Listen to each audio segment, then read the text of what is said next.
4 पाकिस्तानी नजात तारकिन वतन की हलाकत के बाद कनाडा भर में शोक का समा है।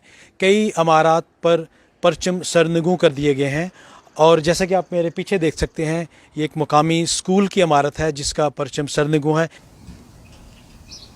मुकामी पुलिस इस वक्त जो है मुलज़म के फ्लैट के करीब ही वाक़या एक पार्किंग लाट पर नज़र रखे है और वहाँ पर जो है तफ्तीश का दायरा कार बढ़ा दिया गया है।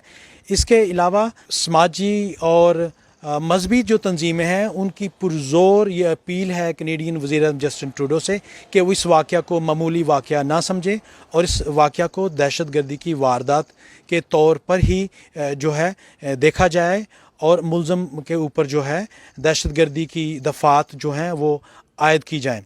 I am speechless. ये वाक़या इसकी जितनी भी मज़म्मत की जाए कम है और हम इसके लिए इसको दहशतगर्दी का वाक़या करार देना चाहते हैं।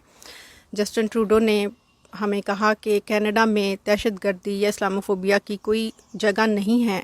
अब हम देखना चाहते हैं कि जस्टिन ट्रूडो इस वाक़े को कैसे लेते हैं। क्या उसको एक आम मामला करार दिया जाता है या उस इंसान के ऊपर दहशतगर्दी की कोई दफ़ा लगती है।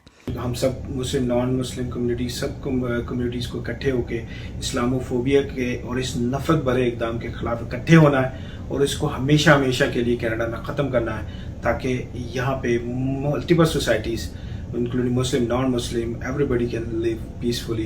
पुलिस जो है लंदन में मुख्तलिफ शहर के इलाकों से CCTV फुटेज इकट्ठा कर रही है ताकि मुलज़म के बारे में और उसके मोटिव्स के बारे में ज़्यादा से ज़्यादा वो पता चला सकें। लंदन शहर में कनाडा की एक बहुत मशहूर यूनिवर्सिटी वाक़या है और गुज़श्ता चंद बरसों में पाकिस्तानियों की एक बड़ी तादाद जो है वो कनाडा के दीगर शहरों से यहाँ आकर आबाद होना शुरू हुई है।